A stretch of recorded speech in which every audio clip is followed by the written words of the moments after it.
कब्रिस्तान के सारे मुर्दे जिंदा हो गए। यह एक अद्भुत और दिलचस्प घटना है। इसलिए मेरी आपसे गुजारिश है कि इस कहानी को पूरी तरह समझने के लिए इस वीडियो को अंत तक देखें। एक समय की बात है, बगदाद में एक प्रसिद्ध गायक रहता था जिसकी आवाज सुनने वालों को मंत्रमुग्ध कर देती थी। लोग उसकी महफिलों में खिंचे चले आते थे, घंटों उसकी गाने सुनते और मस्ती में शराब पीते रहते। बस्ती के लोग इस कदर उसके संगीत में खो जाते कि इबादत और नमाज को भूल जाते। वह गायक अपनी शोहरत पर गर्व महसूस करता था और खुद को एक बड़ी हस्ती समझने लगा था। उसकी तारीफें सुनकर वह और भी खुश होता था और उसके सामने लोग उसकी प्रतिभा के आगे झुक जाते थे। उसके गाने बाजारों, घरों और यहां तक कि इबादत के स्थानों के पास भी गूंजते रहते थे। लेकिन उसके चाहने वालों को यह एहसास नहीं था कि वे गलत रास्ते पर चल रहे हैं। शोहरत और गुमराही का यह गायक हमेशा ऐसा नहीं था। उसकी शुरुआत एक साधारण फनकार के रूप में हुई थी, जो एक वक्त के खाने के लिए दर दर भटकता था। एक दिन उसकी आवाज को एक रईस ने पसंद किया और उसे अपनी महफिल में बुलाया। इसके बाद वह शोहरत की ऊंचाइयों पर पहुंचता गया। लेकिन जैसे जैसे उसकी सफलता बढ़ी, उसके दिल में गर्व भी बढ़ता गया। उसे अपनी महफिलों में बादशाहों और अमीरों की मौजूदगी पर गर्व था। वह सोचता था कि यह दुनिया उसके कदमों में बिछ गई है। लोग उसकी आवाज सुनकर दीवाने हो जाते थे। कोई उस पर सोना निछावर करता तो कोई बेशकीमती तोहफे देता। धीरे धीरे उसकी महफिलों में शराब और नाच गाने का माहौल भी आम हो गया और वह खुद भी इस दलदल में फंस गया। एक दिन जब वह महफिल में गाना गा रहा था, हजरत शेखा अब्दुल कादिर जिलानी रहमतुल्लाह अलैह वहां से गुजरे। उन्होंने लोगों की हालत देखी और उनका दिल दुखी हो गया। वह गायक के पास गए और नरम लहजे में कहा, बेटा, यह दुनिया फानी है। अपनी आवाज का इस्तेमाल अल्लाह की हमद और सना के लिए करो। इस गाने से क्या फायदा जो लोगों को इबादत से गाफिल कर दे। अल्लाह के रास्ते पर चलो, वही तुम्हें सच्ची इज्जत और सुकून देगा। लेकिन वह गायक गर्व में चूर था। उसने सख्त लहजे में कहा, हजरत, लोग मेरे दीवाने हैं। मेरी आवाज में ऐसा जादू है कि लोग सब कुछ छोड़कर मेरी महफिल में आते हैं। मेरा नाम, मेरी शोहरत, मेरी महफिलें ही मेरी दुनिया है। मुझे किसी की नसीहत की जरूरत नहीं। हजरत गौसे पाक ने अफसोस भरी नजर से उसे देखा और मुस्कुराते हुए कहा, अल्लाह तुम्हें हिदायत दे, और फिर चुपचाप वहां से चले गए। अल्लाह की कुदरत का एक अद्भुत करिश्मा कुछ ही दिनों बाद सामने आया। उस गायक की आवाज अचानक खराब होने लगी। जो आवाज कभी लोगों को मदहोश कर देती थी, वह अब बेसुरी हो चुकी थी। लोग जो कभी उसके दीवाने थे, अब उसकी महफिलों में जाने से कतराने लगे। एक दिन जब उसने किसी महफिल में गाने की कोशिश की तो भीड़ में से शोर उठा, बस करो, अब यह आवाज सुनने लायक नहीं रही। फिर किसी ने उसकी तरफ एक टमाटर उछाल दिया। इसके बाद लोगों ने उसे टमाटर और अन्य चीजें फेंकना शुरू कर दिया। वह दाएं बाएं बचने की कोशिश करता रहा, लेकिन उसकी बेसुरी आवाज ने उसे बेबस कर दिया। उसकी इज्जत धूल में मिल चुकी थी। जो लोग कल तक उसकी तारीफ करते थे, आज उसकी महफिलों में आना छोड़ चुके थे। धीरे धीरे लोग उससे मुंह मोड़ने लगे। उसकी हालत दिन ब दिन बदतर होती गई। उसकी जमा की हुई सारी दौलत भी खत्म हो गई और वह भिखारियों जैसी जिंदगी जीने लगा। एक दिन मायूसी के आलम में उसने सोचा कि अगर जिंदा लोग उसकी कद्र नहीं करते तो वह मुर्दों के बीच जाकर गाएगा। वह कब्रिस्तान पहुंचा और वहां गाना शुरू कर दिया। लेकिन जैसे ही उसकी बेसुरी आवाज कब्रिस्तान में गूंजी, अजीब मंजर सामने आने लगे। मिट्टी हिलने लगी और एक कब्र से एक मुर्दा बाहर निकला। उस मुर्दे की आंखें अंगारों की तरह दहक रही थीं। उसने गायक की तरफ देखते हुए कहा, ऐ नादान इंसान, तूने अपनी पूरी जिंदगी फिजूल कामों में गुजार दी। शराब और ऐश परस्ती में डूबकर तूने अपनी आखिर तक को बर्बाद कर लिया। क्या तुझे एक पल भी यह सोचने का मौका नहीं मिला कि मरने के बाद क्या होगा? यह सुनकर गायक कांपने लगा। उसे अपनी गलती पर गहरी शर्मिंदगी हुई और उसकी आंखों से आंसू बहने लगे। उसने आसमान की तरफ देखा और कांपती हुई आवाज में बोला, ऐ अल्लाह, मैं बहुत गुनहगार हूं। मैंने अपनी जिंदगी में तेरा इनकार किया, लेकिन तू रहीम और करीम है, माफ करने वाला है। मेरी तौबा कबूल फरमा।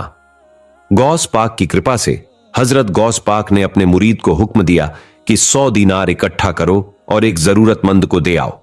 जब मुरीद कब्रिस्तान पहुंचा तो उसने देखा कि वही बदनाम गायक अल्लाह की हमद और सना कर रहा था। जब उसे दीनार मिले तो उसने हैरत से पूछा, यह किसने भेजे? मुरीद ने कहा, गौस पाक ने, और उन्होंने कहा है कि अल्लाह ने तुम्हारे लिए यह इनाम भेजा है। यह सुनकर गायक फिर से रो पड़ा और बोला, या अल्लाह, मैंने दुनिया की मोहब्बत में तुझे भुला दिया, लेकिन तूने मुझे नहीं भुलाया। उसने अपनी बाकी जिंदगी इबादत और जिक्र में गुजारी और अल्लाह का प्यारा बंदा बन गया। अल्लाह हम सबको भी नेक बनने की तौफीक अता फरमाए, आमीन। अगर आप हमारे चैनल पर नए हैं तो कृपया हमारे चैनल को सब्सक्राइब करें और लाइक और शेयर करना ना भूलें। शेख अब्दुल कादिर जीलानी रहमतुल्लाह अलैह और शैतान की कहानी एक दिलचस्प और हैरत अंगेज वाकया है, जिसमें शैतान ने शेख अब्दुल कादिर जीलानी रहमतुल्लाह अलैह को बहकाने की कोशिश की। क्या वह अपनी कोशिश में सफल हुआ या नहीं, ये जानने के लिए इस वीडियो को अंत तक जरूर देखें।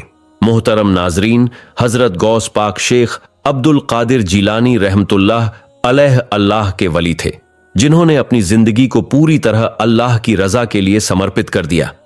आप रहमतुल्लाह अलैह अपनी इबादत और तकवा के लिए मशहूर थे। एक दिन हजरत गौस पाक रहमतुल्लाह अलैह ने अपनी इबादत के लिए एक वीरान जंगल का रुख किया, ताकि वह दुनियावी मसरूफियत से दूर रहकर अल्लाह की इबादत कर सकें। यह जंगल सुनसान था, जहां न तो कोई इंसान था और न ही कोई अन्य जीव। आपने एक शांत जगह चुनी और अल्लाह की इबादत में मशगूल हो गए। कुछ समय बाद अचानक वहां एक अजीबो गरीब शक्ल का व्यक्ति प्रकट हुआ। उसकी शक्ल खौफनाक थी और उसके शरीर से बदबू आ रही थी। हजरत गौस पाक रहमतुल्लाह अलैह उसकी मौजूदगी पर हैरान हुए, क्योंकि उस जंगल में इंसानों का कोई नामो निशान नहीं था। वह व्यक्ति आपके पास आया और बोला, ए अब्दुल कादिर जीलानी, तुम तो अल्लाह के नेक और इबादत गुजार बंदे हो, तो यहां वीरान जंगल में क्यों भटक रहे हो? उसने आपको आपके नाम से पुकारा, जिससे आप हैरान हुए कि इस व्यक्ति को आपका नाम कैसे पता चला।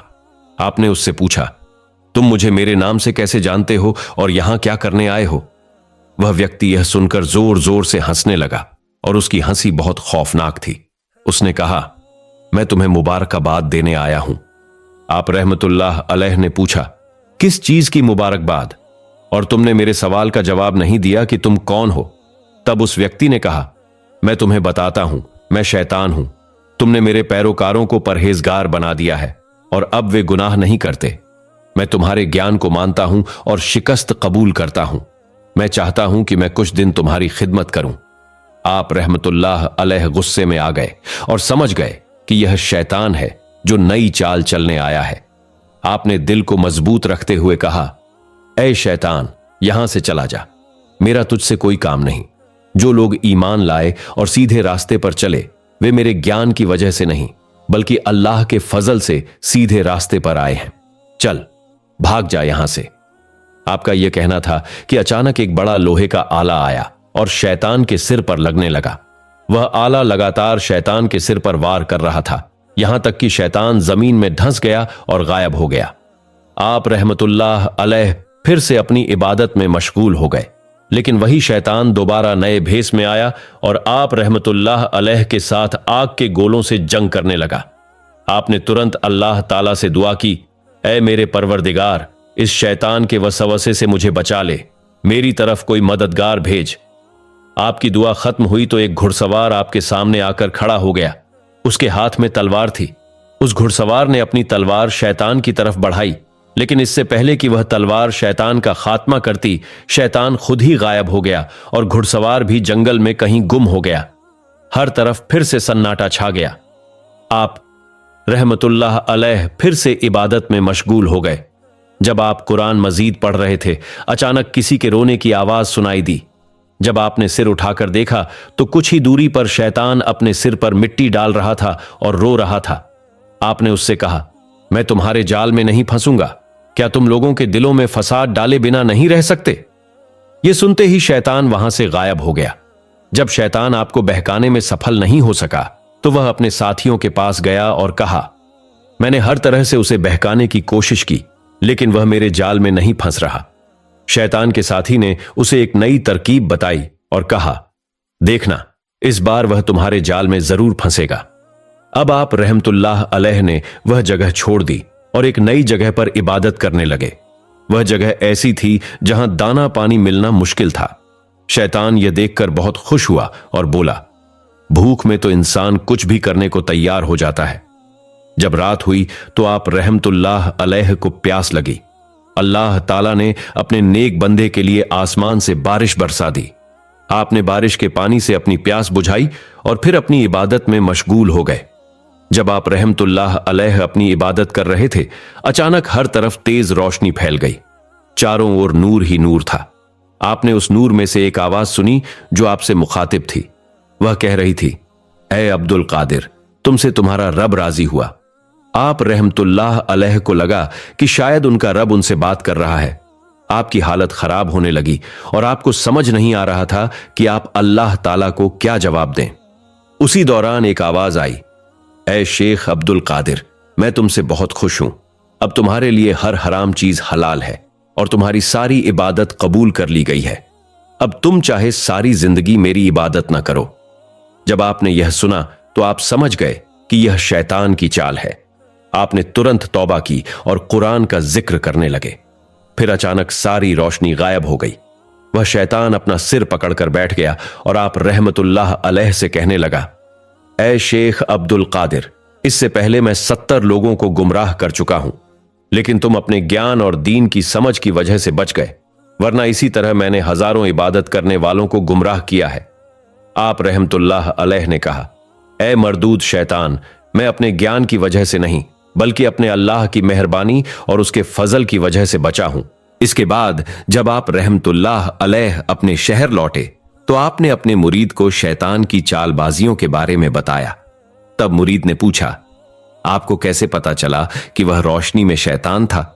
आप रहमतुल्लाह अलैह मुस्कुराए और फरमाया, अल्लाह ताला कभी किसी हराम चीज को हलाल नहीं करता। दुनिया में जितनी भी चीजें हमारे लिए हराम कर दी गई हैं, वे हमारे लिए नुकसानदायक साबित होती हैं। अल्लाह ताला अपने बंदों से बहुत मोहब्बत करता है, तो वह अपने बंदों को कैसे नुकसान में डाल सकता है? अल्लाह हमें सिर्फ खुद बुराई से बचने का नहीं बल्कि दूसरों को भी बुराई से रोकने और हलाल हराम में फर्क समझने का हुक्म देता है। दूसरी बात यह है कि उस रोशनी ने मुझे अल्लाह की इबादत करने से रोका, जबकि अल्लाह की इबादत से केवल शैतान ही रोक सकता है। इबादत से दिल को सुकून मिलता है और आखिरत में कामयाबी नसीब होती है। जिन लोगों को दुनिया में जन्नत की खुशखबरी दी गई, उन्हें भी अल्लाह ने इबादत से नहीं रोका। वास्तव में यही इबादत हमारी आखिरत में कामयाबी का जरिया है। मुझे पता था कि वह अल्फाज मेरे रब के नहीं हो सकते थे। तो मेरे प्यारे दोस्तों, हमें उम्मीद है कि आज की यह वीडियो आपको पसंद आई होगी। कृपया कमेंट सेक्शन में अपनी राय का इजहार जरूर करें। आज के लिए बस इतना ही। अल्लाह ताला से दुआ है कि वह हम सबको अपनी हिफाजत में रखे और हर आने वाली मुसीबत को टाल दे। आमीन सुम्मा आमीन। अगर आपको हमारी यह वीडियो पसंद आई है तो हमारे चैनल को सब्सक्राइब करें, इस वीडियो को लाइक करें और इसे अपने दोस्तों और रिश्तेदारों के साथ अधिक से अधिक शेयर करें। धन्यवाद। अल्लाह हाफिज।